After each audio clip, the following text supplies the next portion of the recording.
I'm just going to keep my remarks pretty brief, but I realize that for many of you, this is the first time you've dealt with rail infrastructure development, and rail is a unique area.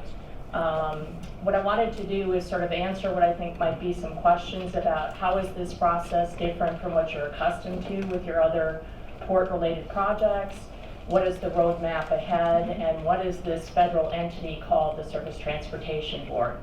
So let me try to answer all of those questions.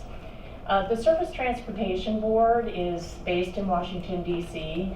Under federal law, they have the exclusive and plenary jurisdiction over all new rail construction projects that touch into interstate commerce and rail. The board is your lead federal agency for the Port Canaveral rail extension, and as you probably know, they have visited Port Canaveral on multiple occasions, and they will be returning again.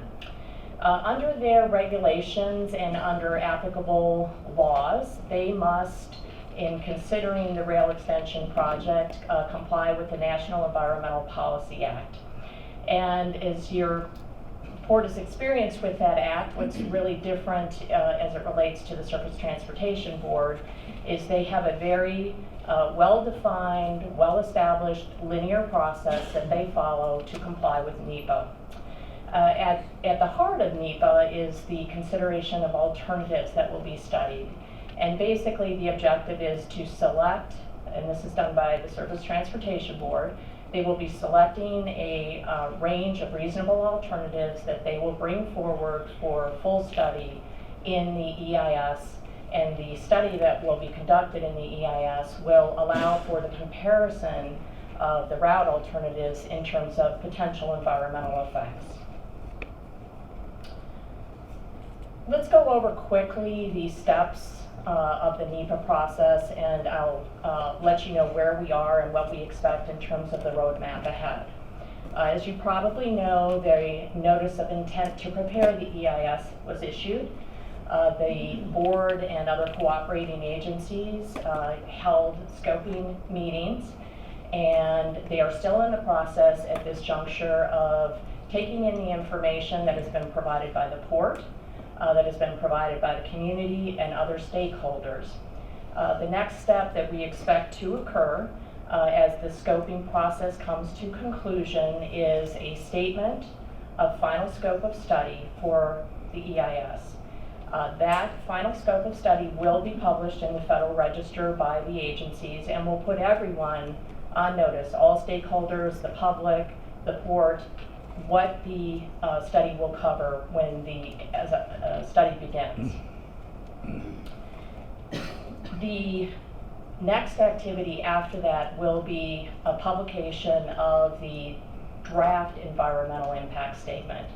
I think at this juncture it would not be reasonable to try to predict a timeline. However, once the final scope is issued, you can bet that they will move quickly to drafting that draft EIS, and it will go out for public comment.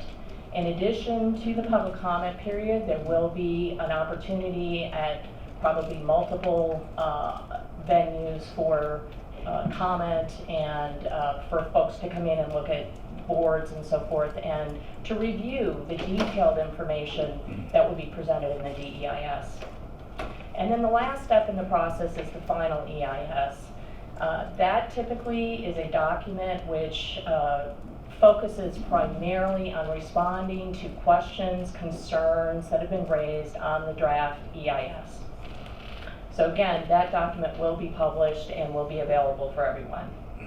What I wanted to emphasize again is that at every step along this process I've just described, the public and other stakeholders, other agencies have an opportunity to comment, to raise concerns, and even to voice opposition.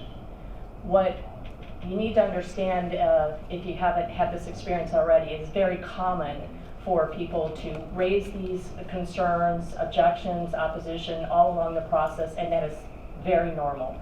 There's nothing different about that. The STB has done literally hundreds of these new rail construction projects. They have extremely skilled and specialized staff, and they are well aware of the federal obligations to provide common carrier service by rail when requested. So in sum, the Port Canaveral Rail Extension Project is fitting precisely the process that I've described. The process will continue to unfold in the days, weeks, and months ahead, and it will follow a traditional linear process with these steps taking place, and all information about the project and the submittals by the port, submitted by other stakeholders and agencies, are available on the STB website for everyone to review and to stay abreast of the status of the study. That concludes my remarks, and I'm happy to answer any questions.